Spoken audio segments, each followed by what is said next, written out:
If fiat collapses, then you're looking at probably an 80% reduction in asset values worldwide, because basically the credit portion of the currency stream disappears, and you're only left with what's called the floating currency. The cash part of the cash cycle. There's credit cash, and then there's cash. And what the Fed's doing now, they're trying to put more cash into the system because they see what's coming. Good afternoon, everyone. Today, Bob Kudla, tradelikeagenius.com. When we spoke in our pre-interview here, I think the name of this thing might be Silver and Food Go Together. So in our last iteration when we were talking, it was more about how the end of the year is starting to come in with higher food prices, what we're trying to think about for the future here in 2020, some of the ideas, how we both see the economy, civilization cycle, as well as other larger cycles in the heavens, literally coming to fruition, things we haven't seen since the 1400s. I want to talk about the Great Conjunction today, tectonic movements, as we're starting to see more earthquakes across Western United States. Cascadia is always going off during grand solar minimums. So you have to ask yourself, how much do these intertwine between tectonic events, heavenly celestial events, and then our lives here on Earth, and then that further dissected into the economy cycle in itself, which has different cycles that overlap on top of cycles. So where's the true value in your skill sets and also things that you can own to get us through this next year? Because I'm going to stick with it. I'm staying with my prediction. I stay with it. I will not deviate from this at all. 2021 is the year that everybody wakes up to this grand solar minimum conundrum that we're facing in 2021 harvest season. So we have from then until now, that amount of time until everybody's awoken, and then what happens? How's the world going to move from there? So Bob, I appreciate you coming on today. tradelikeagenius.com. I'm going to leave all the links in the description box below. If you want to learn how to trade, follow Bob. I'll let you explain what you have for different trigger algorithms and different automated ways that you can take advantage of movements in the market with just simple buy and sell orders that come to you either through text, or you can actually watch it through TradingView live on the screen there. But we're going to try to run through a bunch of topics today for the next hour. Bob, the floor is yours. Thanks for joining me. TradeLikeAGenius.com. If you've never traded before and want to take advantage of these types of profits every day in the market, I urge you to sign up for one of many Trade Genius online educational courses. Use the promo code HOLIDAY for 50% off non-bundled items. Crypto, options, ETFs, and the traditional markets. And on to the interview with Bob Kudla from TradeLikeAGenius.com.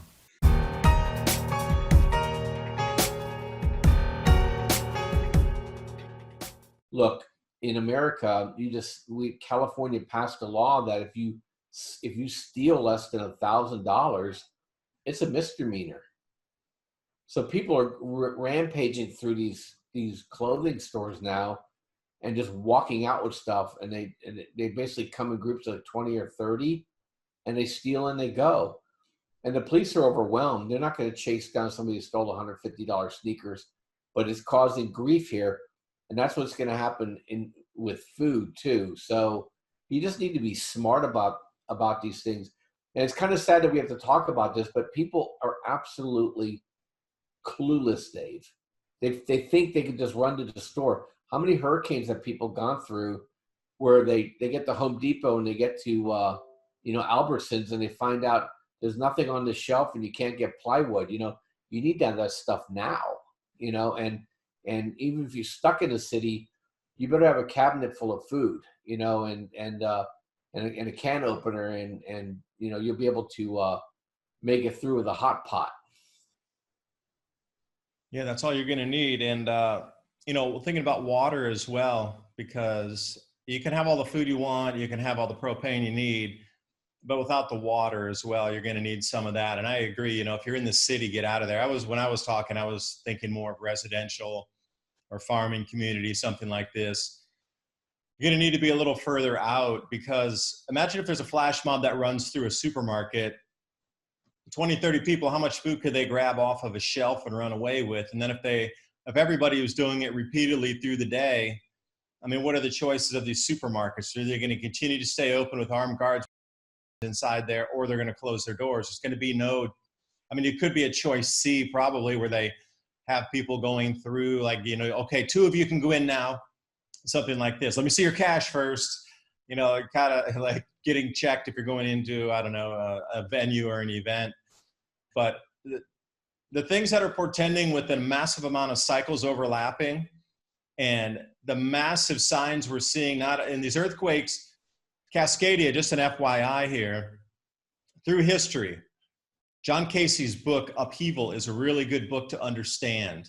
When they get these quakes, everything delivered by pipeline. Now, Bob, you talked about trucks rolling over passes and trucks delivering things. An enormous amount of water, oil, gas, and these types of things are delivered by pipeline.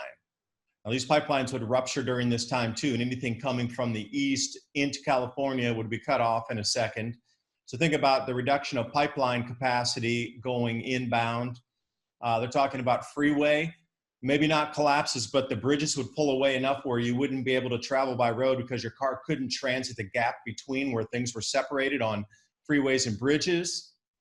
And then also these Cascadia range volcanoes routinely. Now this is just an average. And again, John Casey's book, he did all the research on it going back 8,000 years. And they found the different ash deposits, especially over near Idaho and whatever. There's more. It always stayed pretty regional over to Montana, Idaho, this kind of area. And that was kind of the ash edge, if you will, is how far it blew. St. Helens was an unusual one, but they usually find 3 Cascadia eruptions happening during any one grand solar minimum. And they also found that they were happening at the same time. So you get 3 erupting volcanoes all happening at the same time. And with that, there'd be less pressure billowing up, but imagine 3 erupting volcanoes. I mean, that'd be a steady ash flow up 30, 40,000 feet and just dropping out regionally. St. Helens was a big one, and that was so much pressure by itself. Think about the amount of pressure under one single eruptive area. Now divide that over 3 areas, and then the amount of pressure coming out would be less. And that was the thing. It was more just like a pressure relief on the Cascadia range, but expect when you start to see the first one volcano start to erupt in the Cascadia range, you're definitely into the zone where we're past the time to prepare, that there's no more time left. Like Cascadia seems to be one of the first triggers, and you're already seeing it with the earthquakes. Again, how contaminated will the water sources become if there's a bunch of ash drifting off into it? So you might think you can go to your friend's swimming pool and get water. You can go to your local lake and get water. Well, they found in South America, even fish farming was just completely destroyed because the amount of ash in the water killed all the fish. None of the animals could graze. Almost all the herds died because they couldn't eat the ash-covered grass, ash-covered plants for me and you. You're going to have more water to wash it. But if that water's already contaminated with a bunch of microfine ash in it, how quickly is that going to clog your filters? You might have all the drip through filters you want to have, but how quickly is that going to clog everything up? And how many times will you have to, remediation measures of re-rinsing it and trying different things? And your food, you're going to have to wash incredibly. It's hard to get ash. Volcanic ash is very difficult to get off. And if you're in any kind of bean plant leaves, that stuff's going to stick right in there. I don't even know if it's going to be edible for human consumption for some time. Volcanic ash is something nobody's talking about on how difficult it is to deal with it. Not only with your air masks and your respiration, water contamination, food contamination, and just general itchiness around your body, which opens your skin more, where more bacteria can get in there, and we got all these health issues because of that. And if systems are down, and you're in a volcanic ash area, and I tell you what, this Cascadia is a huge amount of the Northwest U.S., including parts of BC, Canada, all the way down into Northern California, and we got all the way over to Idaho, Montana. That whole area just gets dusted with ash liberally for weeks and months. So, and then if all of these other things are going down as well, it's going to be, there's nobody coming to help you. I tell you what, there will be nobody coming to help you. You will be on your own with your community, and you're going to have to get through it. And you're going to be begging and praying that those eruptions stop so you can get fresh water. So where's your well? Do you know where any artesian springs are? Do you know where the springs are coming out of a hillside somewhere? Do you know where your local springs are where you can go with your bottles and just go fill it from water coming out of our earth? Because standing water bodies in any kind of emergency, we've seen this again and again and again. When there's an earthquake, a lot of times things will fracture and lakes will disappear, rivers will disappear, water bodies just disappear into the earth. And they're left with a dry, barren, what was former empty lake bed with fish flopping around. Can you imagine if they're near Baja, if there was a small little crack, like an 8-foot deep, and water rushed in to where you're talking about, Palm Springs? That would be an economy ending event because everything there is so high in real estate value. But just think about wiping out these several areas underwater.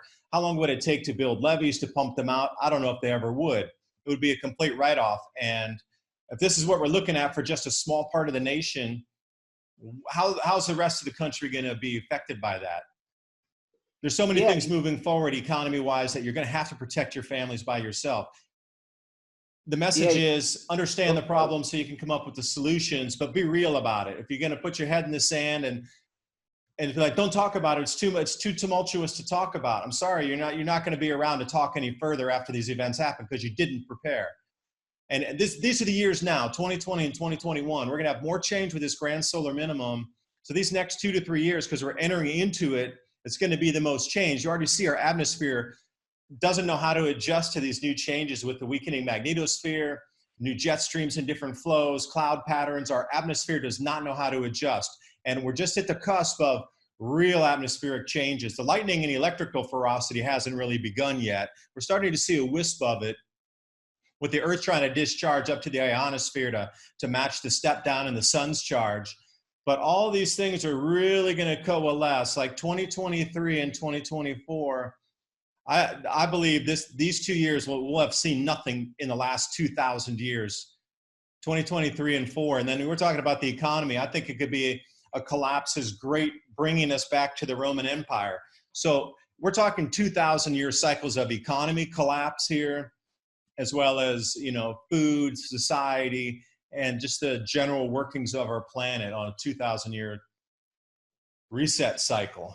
So I don't know what you think about going back to the Roman collapse, if you think we might be economically heading for something that we haven't seen, not in just multi-generations, not in just multi-centuries, but there's such mismanagement and all this ejection of liquidity when all this should have been fixed after TARP came in and the trillions injected in over the last 8 years, 10 years. Where are we sitting now? We need more money? What happened? It never got fixed.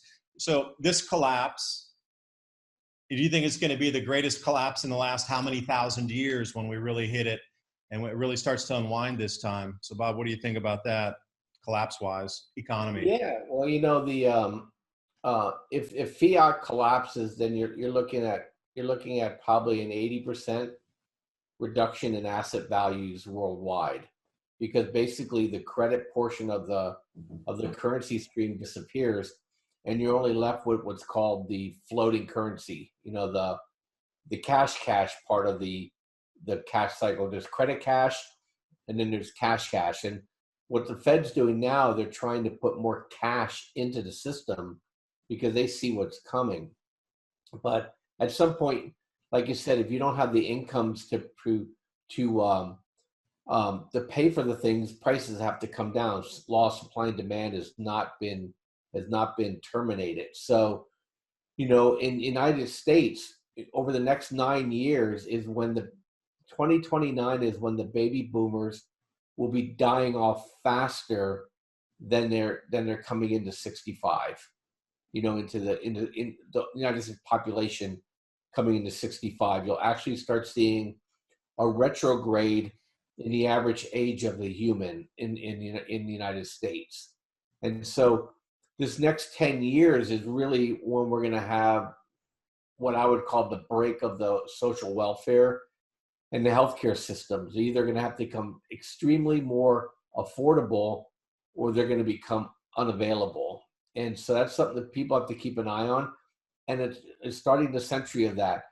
And I think what the central banks around the world are attempting to do is they're attempting to levitate asset prices. And also what comes with that is tax revenue. A lot of people don't realize most of the tax revenue doesn't come from taxing income. It comes from taxing the capital gains and the property taxes that people have. So there's a reason why the central banks are elevating the asset values, not simply just to make the banks fat, dumb, and happy and own all the assets in the world. That's just icing on the cake for them. What they're doing is they're trying to levitate these prices and then do these occasional scares to produce transactions that are taxable, and that's what you're going to see here. You'll see one going into next year. We'll get a really good correction that will force money into the federal coffers, and they're going to try to levitate and tax, and the only thing that's going to stop it is what we talked about. You and I talked about time and time again for the last 4 years, is they can't print food, although they're trying really hard, but they can't print it yet, and that's going to cause the Federal Reserves and the central banks around the world to stop increasing the money supply, because basically it gets to the point where it's unaffordable, and when people are starving, they tend to kill their kings, and so that's the fine line they're gonna have to weave through. Getting back to the West Coast scenario is that governments are showing, cities in the United States are showing an inability or an unwillingness to care for their people anymore. I mean, the most basic of services are being ignored. Part of it is because they're redirecting money into these progressive, fetishes like climate change and stuff like that. Initiatives to further the chaos, but these cities are ill-equipped to care for their people. If Mount Rainier goes off, Seattle's offline. If Mount Hood goes off, Portland's offline. If Mount Shasta goes off, San Francisco's offline. If Mono Lake goes off, LA's offline. And people don't realize that those are all the headwaters, basically active geological volcanic sites.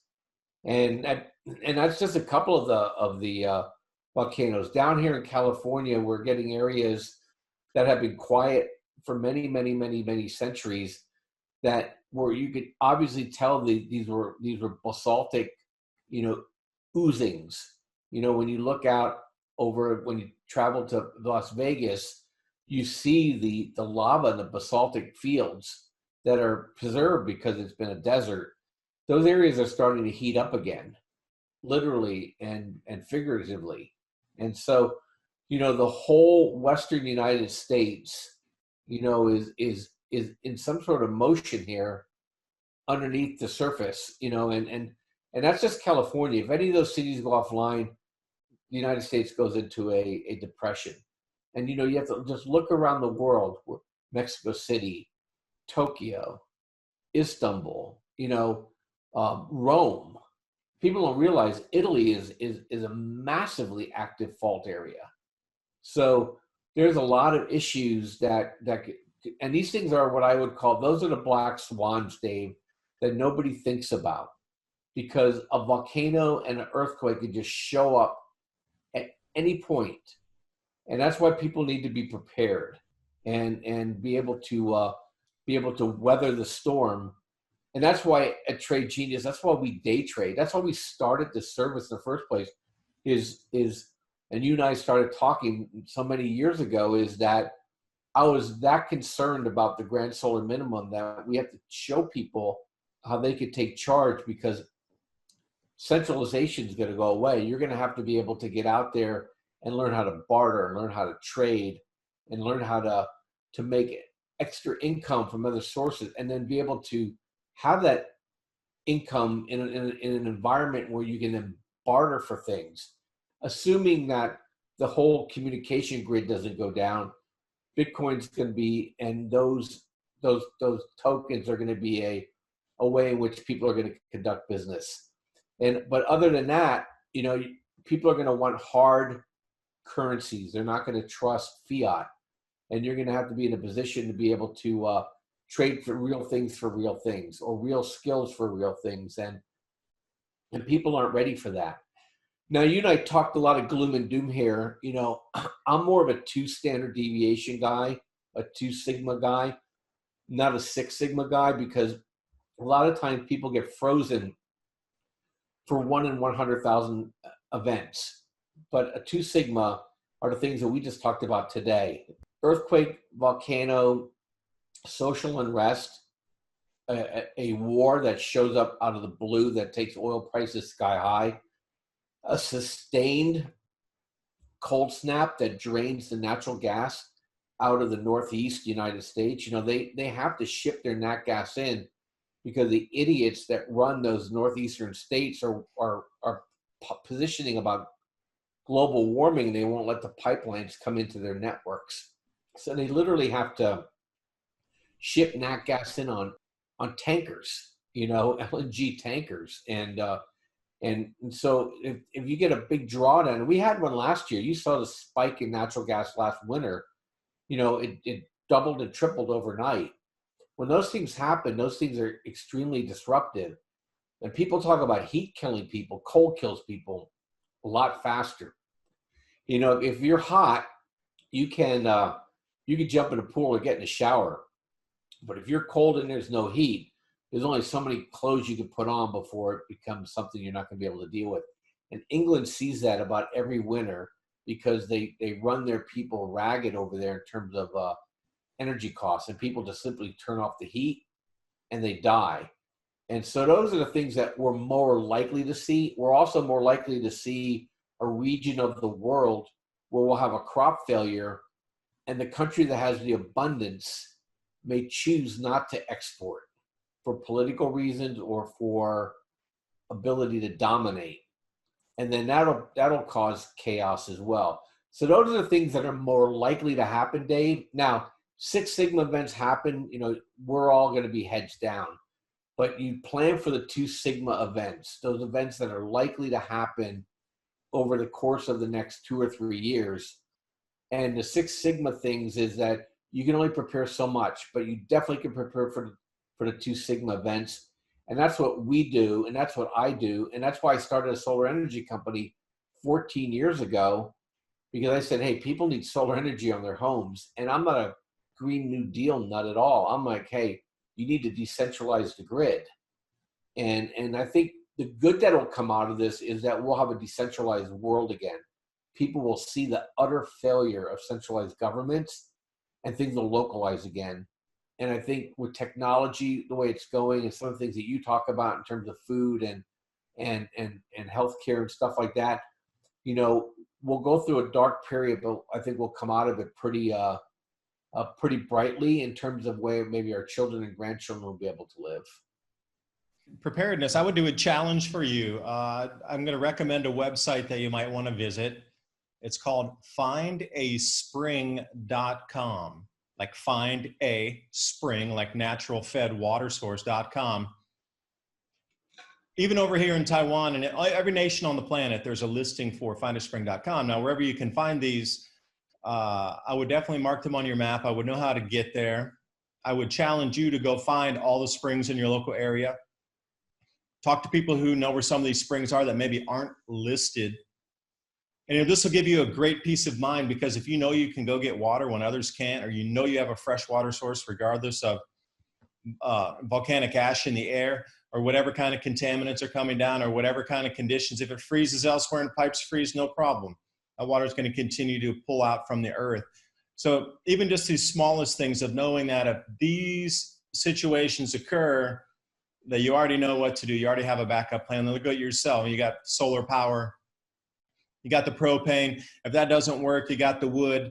I mean, the extra backups, you sleep pretty soundly at night knowing that you can take care of yourself, that you do have all these backups just in case these things happen, that we're not going into it blind. Like I have a half a gallon of milk in my fridge and that's it. People look at me here and go, why do you have all this? Wow, you got all these jars of seeds and everything. Whoa, this is like a botanist thing, or you got food under there, like lift it up, there's stored over here. Like, whoa, you can live in your house for months and months and months and never have to leave. But, take a realistic look around the world at you. And if you don't see that things just seem strange right now. And, you know, when we grew up, and if you're over 50, you know the difference between the two worlds we're living in now. You should see a stark difference in it. And I think intuitively, we're all just starting to see through the illusion of centralized planning. And the more people don't want to adopt it, the more government hard hits and comes down and tries to push you back into the system. You try to get out of the system and they discourage you from becoming self-sufficient. I mean, look at, you just go through the news feeds over the last 5-7 years, all the way back to what, 2013 or so. And it's been story after story of closing down local farms, closing down local dairies, closing down local farmers markets. And again, it comes down to the tax. You know, you have to buy the fee, you got to pay the fee to go to the farmers markets now. You have to pay taxes on your transactions, even if it's a barter.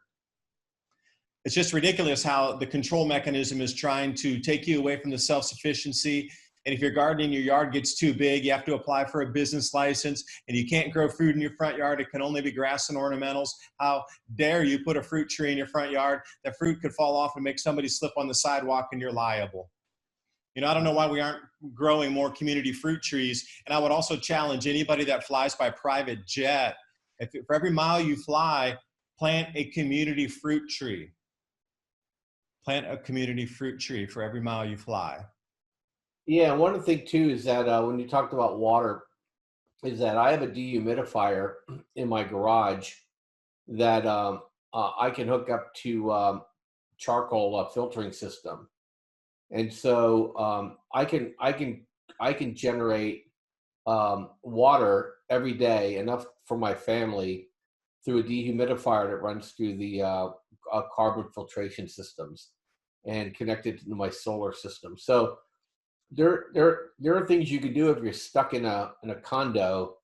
You know, get a dehumidifier and get the charcoal filtration systems, and you can get potable water. The other thing too, if you know, if like for us, if there's an earthquake in the area, we immediately fill the bathtub and make sure that the bathtub is full, so that we can use that water to we have to flush the toilet, and also we have the largest solar the water heater you can. We didn't go tankless because we wanted to have water in our water heater that you can actually take and you can drink from. It's potable water because it's going through your system. You want to make sure that you have 90 days worth of medical supplies on hand. And I'm not talking this Grand Solar Minimum, I'm just talking about the social disruption. We're going to have social disruption. The economic model is breaking down, and you want to be on the side that's going to win, and you're going to need your wits about you. And that's the other thing you need to do. You need to have your you need to have your med kit, your first aid kit, and make sure you have 90 days worth of supply on hand.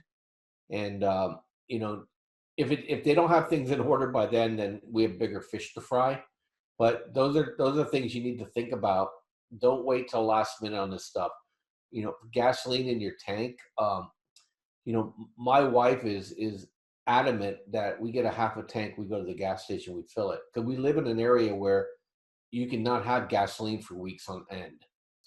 Those are things that you need to think about doing, and think about getting through 3 to 6 weeks. And the nice thing about it is, while everybody else is freaking out, you're not. You're ahead of the game. You can start thinking forward, and those are the people that are going to get ahead.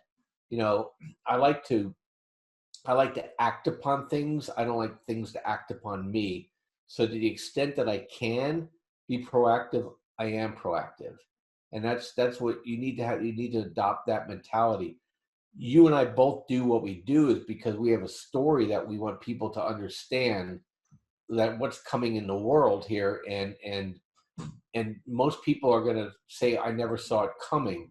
And you and I have been screaming like John the Baptist for 5 years here on this, you know, in terms of the economic cycle, which is on borrowed time. You know, it's obvious to everybody now that economic growth is dollar for dollar with new debt. And the Grand Solar Minimum is just a simple fact.